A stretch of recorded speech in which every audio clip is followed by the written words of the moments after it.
And what about the farming industry? If breaking the crust raises dust, then planting crops certainly fits the description. Agriculture came to the table, one of the first industries to come to the table, and we've been involved in a program for over 10 years. We put together a group of farmers and ranchers to sit down and talk about PM10, how to reduce it, things we can do on the farm. For example, the same water system that can be used to irrigate crops can also be used for dust control. Many valley farmers are also doing their part by planting crops that stay in the ground for 4 or 5 years. Less crop turnover results in less tillage and less frequent disruptions of the soil. And it's something that we take very seriously because we live here too, our kids go to school here, and we want to make sure that we do our part to help reduce PM10 in the valley. Remarkably, local farmers are using satellite technology and global positioning systems, or GPS, to plow their fields. You ask, what does a GPS tractor have to do with reducing PM10? Well, if when you make your pass across the field, you're precise on the width of your implement, you don't have any overlap, and your tractor doesn't have any repeat passes across the farm. So having something like a guidance system on your tractor is really important.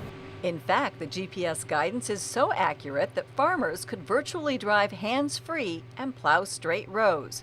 Straighter rows means less overlap and fewer tractor passes. Fewer passes means less dust. This is an example of a soil crust. When we conduct an activity, whether it's grading or trenching for a fence, we've got to apply enough water when we're done, where if we get a windstorm, dust isn't blowing off of our site. Home builders are also doing their part. This home builder mixes a non-toxic chemical suppressant with water, which holds the soil crust intact longer, reducing dust. Not only do we have to have a soil crust, we have to determine whether or not the soil crust is strong enough. And the way we do that is with this little ball. We take the ball and we randomly throw it over our shoulder. The next step in determining whether or not we've got a firm enough soil crust is to draw a 1-foot square around the ball. We then take the ball and from a height of 1 foot, drop the ball 3 times within the square.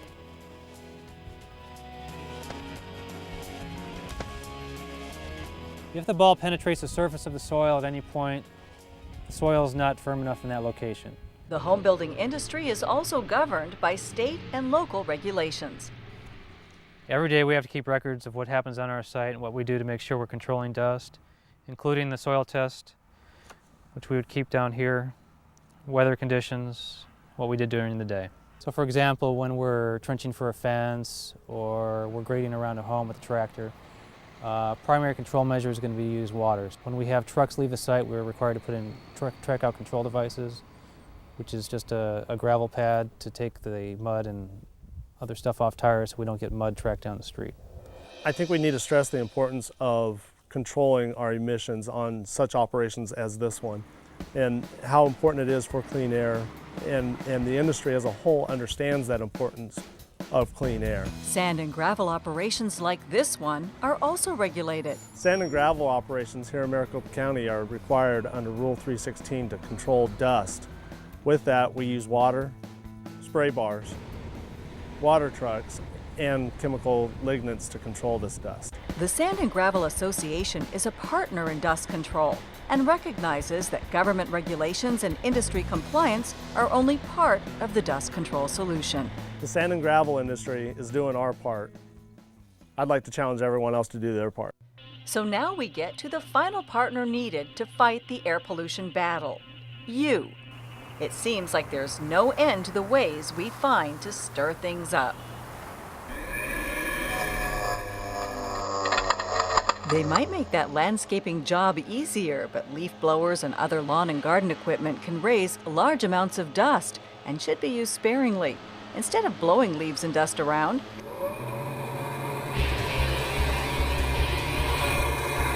Try using the vacuum mode, or simply try a rake or broom.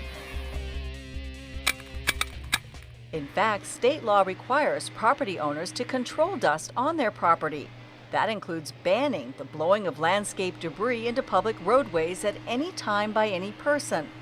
Local laws also ban the use of leaf blowers on dirt fields, road shoulders, or loose dirt. And they advise not using leaf blowers on high pollution advisory days. By doing their part, our citizens can have a huge impact on the quality of air in our valley. All-terrain and off-highway vehicles can be fun family activities, but it's important that riders know the laws to avoid stirring up dust. We always ride our ATVs in designated areas for safety reasons. Most cities and towns strictly control ATV and off-road vehicle use. We control the type of use of off-road vehicles on vacant lots.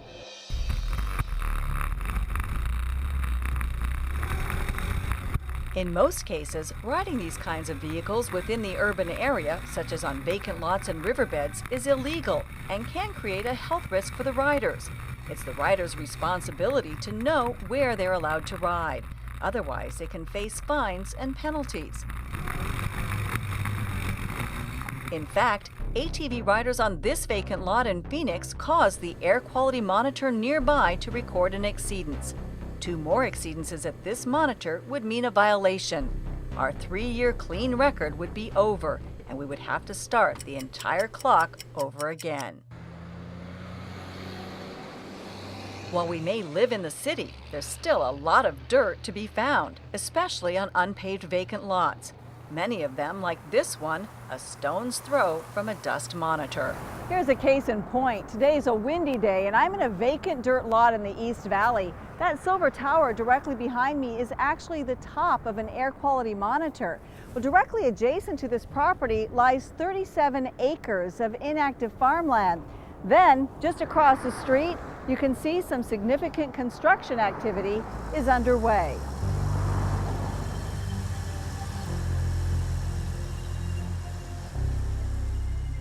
Multiply this scenario by the more than 100,000 such dirt lots that exist in Maricopa County, and you can see the problem. We are doing our part, and we're also relying on our residents to help us out by doing their part. One of the greatest challenges we have in the city is the issue of unpaved vacant lots. When people park cars or ride their motorbikes or ATVs on these lots, it can cause exceedances at one of the monitors. So just one person stirring up dust on a vacant lot can put the entire valley in jeopardy of economic sanctions and negatively impact business and industry. We are calling in owners of these lots to partner with the city for cleaner air in your neighborhood and the valley. We've asked people to pave over streets and roads and driveways where there previously was no pavement.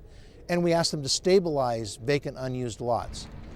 The best solution is to avoid driving on dirt. If you must drive on dirt, drive slowly. Unpaved roads is a good example of where we can do better in preventing dust throughout the valley.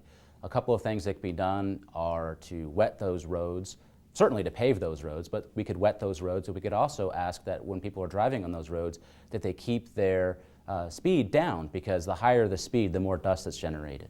Some additional tips for Valley residents: reduce fireplace and wood stove use. Maintain landscapes by covering loose dirt with vegetation or gravel, and avoid any activities that disturb the natural crust, especially on high pollution or high wind days. Be particularly vigilant if you live near a monitor. Every person who watches this video, please check the website. Please look to see if you live near an air quality monitor. We are very, very close to attaining 3 years of clean data. But even one violation can put this attainment in jeopardy. Prevention is the key to winning this war. Serious offenders can be reported to the Maricopa County Air Quality Department at 602-372-2703. More tips can be found at cleanairmakemore.com.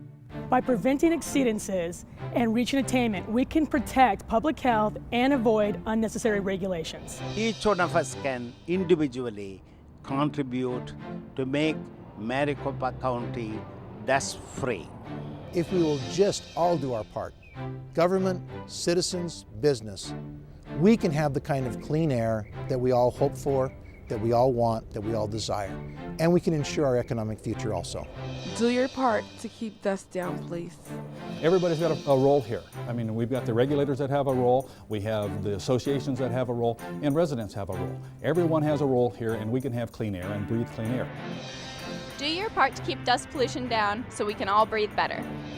The cities, towns, and Maricopa County are working hard to solve this problem. Now we ask you to please do your part. Help us solve this problem for our region.